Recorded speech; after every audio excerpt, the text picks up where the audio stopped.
These are notes primarily on the nitrogen cycle, although I'll also review the carbon cycle, which we talked about in class, and the water cycle, which you should all know already.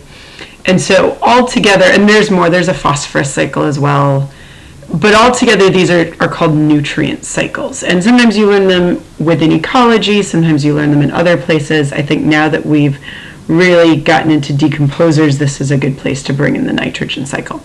Because one of the things, going back to that question of are decomposers basically doing what we do, that decomposers do that we do not do is recycle nitrogen back into the biosphere.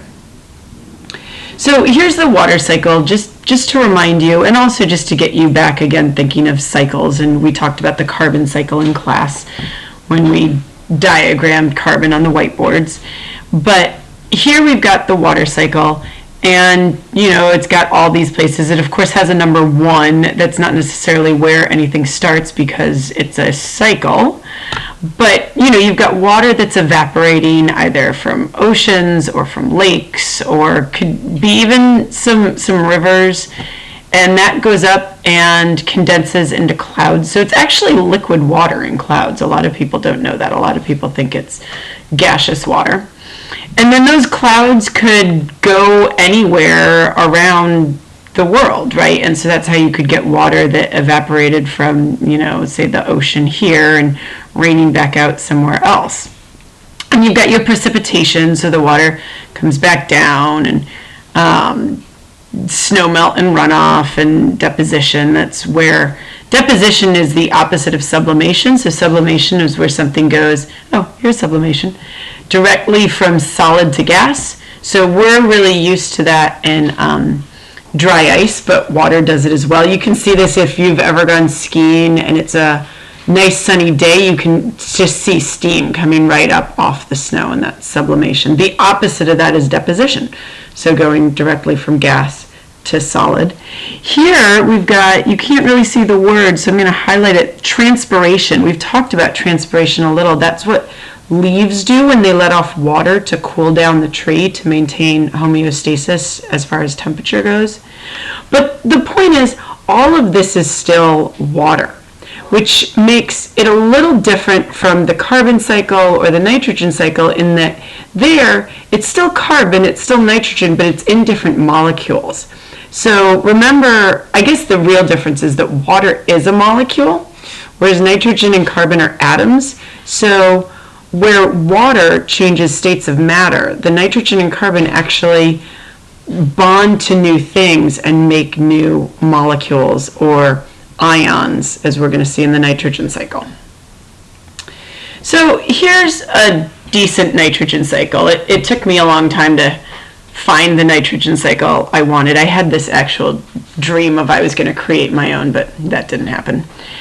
And we know the main place we understand nitrogen to be is here in the atmosphere, and that's N2. And as a quick reminder, remember that N2 actually is a triple covalent bond, meaning it's incredibly stable. It would take a lot of energy to break this bond apart. If you're interested, I can look up exactly how much energy it takes to break apart an N2 bond, but it's a lot, way more than your nice C and CH bonds. The point being, it's not really useful for anything when it's in the atmosphere, other than making up 80% of our air. So in order to get the nitrogen in a way that we can use it, we have bacteria, and we have bacteria that break the nitrogen down. And there's a lot on here and a lot of terms. You don't need to remember all of the terms, but it's important to know that, first of all, nothing really uses N2, and that also we need the nitrogen to somehow get in the plants because that's where our protein originates. So any protein we eat, whether we're eating it in the form of a steak or we're eating it in the form of a bean, that's originated in the soil. So just kind of keep that in mind. So we've got two basic, actually I'm going to say we've got three basic types of bacteria, and bacteria are decomposers, which is why we're talking about this now. So we have nitrifying bacteria, and what nitrifying bacteria do is they break the N2 up first into the ammonium ion, okay, but then into nitrates. Or these are nitrites, which are then broken down even more into nitrates. And it's the nitrates that go into the plant's roots. And again, you don't need to remember that it goes ammonium, nitrites, and nitrates. These are ions you will learn and even memorize when you get to chemistry next year. But just know the main point being it's not the nitrogen, and it's these nitrifying bacteria that break the nitrogen down into the ions that the plants can then use. I think it is good to know that these are ions. You can tell they're all ions because they all have little charges. So the nitrites and nitrates are negative. The ammonium is one of the few positive polyatomic ions. And that's what the plants use. The other type of bacteria I want you to notice is this, the denitrifying bacteria. So not all of those nitrates are used by the plant. Some go back into the atmosphere, but then you have denitrifying bacteria that turn them back into N2, the molecule. And then finally, the third one that I want you to be aware of are these nitrogen-fixing bacteria. These are on a lot of plants' roots, and those basically grab onto the nitrogen and nitrify it right there on the roots so that the plant can use it. So those are kind of the three main types of bacteria that help get nitrogen through the nitrogen cycle. All right, so then last but not least, let's look at the carbon cycle. So we've already talked about the carbon cycle in class, and so this is, what you should be aware of. Trees take in carbon through photosynthesis, they give it out through respiration, but they also biosynthesize it. Here's some carbon compounds.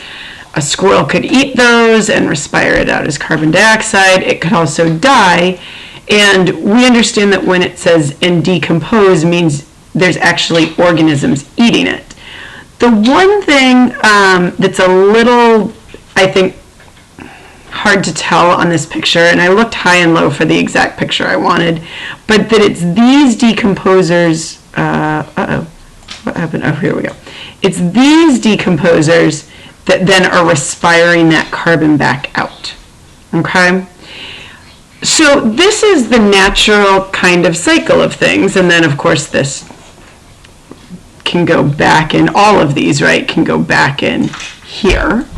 Even this could go back in, but all of this respiration goes back in there. This is sort of what happens naturally, but then if you, whoops, let me get rid of those, or not. Anyway, pretend those arrows aren't there. So if you then add in, though, actually, let's go back for a second. Some of that carbon stays underground, okay, as just carbon compounds. And over time, that carbon then fossilizes, and you get what are called fossil fuels. And those fossil fuels stay underground, and that becomes a sink for carbon. But then, when you take that out of the ground, because you're burning those fossil fuels to release the energy, right? Lots of CC and CH bonds, that puts additional carbon into the atmosphere that wasn't there naturally. So we have all this carbon that goes into the atmosphere naturally, but then some stays underground. We're then pulling that carbon out from underground and burning it, and we know when you're burning these CC and CH compounds, you get carbon dioxide as a product, and then that goes into the atmosphere.